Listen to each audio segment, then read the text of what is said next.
Em discurso na Organização das Nações Unidas, Jair Bolsonaro cita realizações de seu governo, ataca a corrupção na gestão petista e defende pauta conservadora. Soraya Tronic e Ciro Gomes pedem ao Tribunal Superior Eleitoral que campanha de Bolsonaro não utilize imagens de discursos realizados em Londres e Nova York. Para fomentar o turismo, Lula promete abaixar o preço do querosene da aviação. Rodrigo Pacheco entrega plano de custeio do piso da enfermagem ao ministro da Economia, Paulo Guedes. O RB Notícias da Rede Brasil está começando.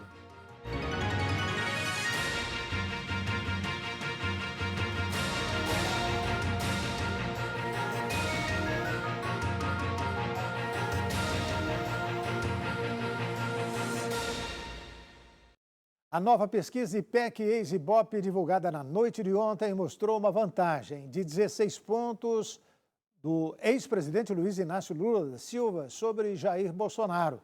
Vamos aos números deste levantamento. Segundo a pesquisa, que foi encomendada pela TV Globo, o ex-presidente Lula do PT tem 47% das intenções de voto, enquanto o presidente Jair Bolsonaro do PL aparece com 31%. De acordo com o Instituto, o resultado indica um cenário de estabilidade na disputa, sendo que faltam 2 semanas para a eleição. No levantamento anterior, que foi divulgado no dia 12 de setembro, Lula tinha 46% das intenções de voto, mostrando assim um crescimento de 1 ponto na nova pesquisa. Já Bolsonaro se manteve com o mesmo percentual de então. Ciro Gomes, do PDT, tem 7% das intenções, seguido por Simone Tebet, do MDB, com 5%, e Soraya Tronic, do União Brasil, que se manteve com 1%. Os outros candidatos à presidência não pontuaram. Brancos e nulos somam 5%, já os que não sabem ou não responderam chegam a 4%.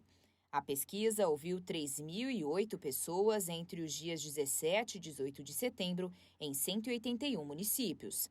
A margem de erro é de 2 pontos percentuais para mais ou para menos, considerando o nível de confiança de 95%. O presidente Jair Bolsonaro discursou hoje na abertura da Assembleia Geral da Organização das Nações Unidas, a ONU, da cidade de Nova York, nos Estados Unidos. Em sua fala, que durou 20 minutos, o chefe do executivo fez um balanço das ações de seu governo e atacou a gestão petista. Entre as ações que estão dentro do balanço que Bolsonaro fez, o auxílio emergencial foi citado durante o discurso, quando o presidente falou sobre a saúde pública brasileira. Quando o Brasil se manifesta sobre a agenda da saúde pública, fazemos isso com a autoridade de um governo que, durante a pandemia da Covid-19, não poupou esforços para salvar vidas e preservar empregos. Como tantos outros países, concentramos nossa atenção, desde a primeira hora, em garantir um auxílio financeiro emergencial aos mais necessitados. Segundo ele, o objetivo do seu governo foi proteger a renda das famílias para que elas conseguissem enfrentar as dificuldades econômicas decorrentes da pandemia. Beneficiamos mais de 68 milhões de pessoas, o equivalente a 1/3 da nossa população. Bolsonaro ainda fez menções sobre os escândalos de corrupção envolvendo a Petrobras.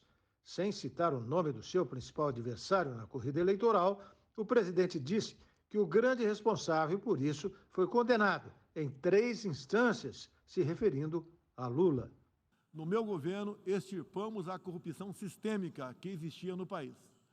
Somente entre o período de 2003 e 2015, onde a esquerda presidiu o Brasil, o endividamento da Petrobras, por má gestão, loteamento político e em desvios, chegou à casa dos 170 bilhões de dólares. O responsável por isso foi condenado em 3 instâncias, por unanimidade. Delatores devolveram $1 bilhão e pagamos para a Bolsa Americana outro bilhão por perdas de seus acionistas. Esse é o Brasil do passado. Outros feitos listados por Bolsonaro foram a conclusão da transposição do Rio São Francisco, a alta no emprego e queda na inflação, além da redução no preço da gasolina desde junho. O candidato também defendeu itens da pauta conservadora. outros valores fundamentais para a sociedade brasileira, com reflexo na pauta dos direitos humanos, são a defesa da família, do direito à vida desde a concepção, a legítima defesa e o repúdio à ideologia de gênero. O presidente Jair Bolsonaro foi recebido em Nova York com uma série de protestos na sede da ONU. Além de imagens de Bolsonaro, foram projetadas nos prédios próximos à instituição palavras como vergonha brasileira. Ney Gonçalves Dias tem mais detalhes. Como se sabe, foram feitas projeções nos prédios próximos à Organização das Nações Unidas, projeções essas que mostravam críticas ao presidente do Brasil a partir do insulto, da acusação, do protesto, acusando-o de genocídio. Acontece que esses protestos foram feitos por organizações não governamentais. Eles foram projetados já há alguns dias, mas nada se comentou a respeito, porque eles temiam que fossem frustrados na sua execução. Aqui cabe uma observação.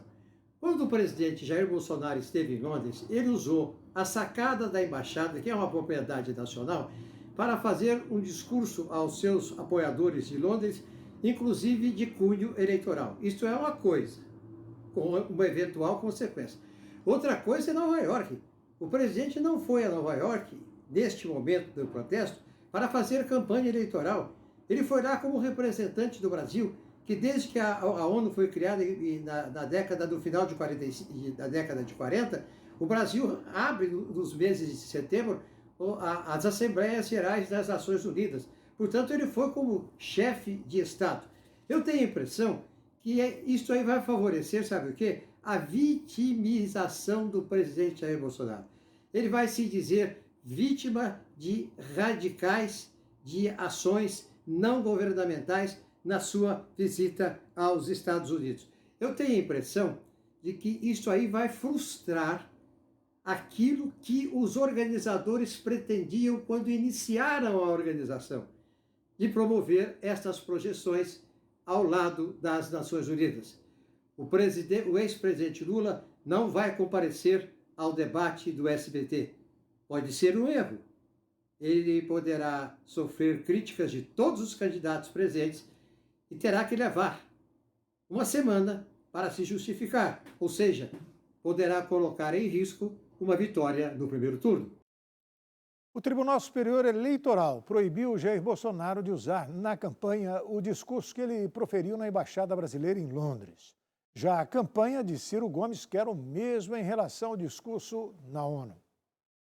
O corregedor-geral eleitoral, ministro Benedito Gonçalves, proibiu o presidente Jair Bolsonaro de utilizar na campanha imagens do discurso realizado pelo mandatário da sacada da residência oficial da Embaixada do Brasil em Londres, no domingo.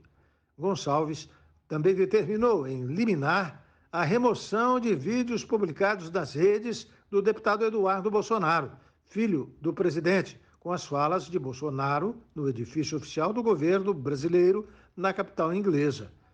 O presidente esteve em Londres no domingo e na segunda para participar do funeral da Rainha Elizabeth II. A ação no TSE foi protocolada pela candidata à presidência Soraya Tronic, do União Brasil, que alegou abuso de poder político e econômico por parte do mandatário. Já a campanha do candidato à presidência, Ciro Gomes, entrou com uma ação na Corte Eleitoral solicitando a proibição do uso das imagens do discurso do presidente Jair Bolsonaro na Assembleia da ONU, na propaganda eleitoral do chefe do Executivo. O pedido também faz referência ao pronunciamento de Bolsonaro na Embaixada do Brasil no Reino Unido. Com base em ambos os eventos, a campanha do PDT pede a inelegibilidade de Bolsonaro e sua cassação, também por abuso de poder político. E daqui a pouco, dia dos candidatos à presidência da República, Tebet debate com estudantes, Ciro critica Lula em rádio e petista se encontra com empresários do setor do turismo. Nós voltamos daqui a pouquinho. Até já.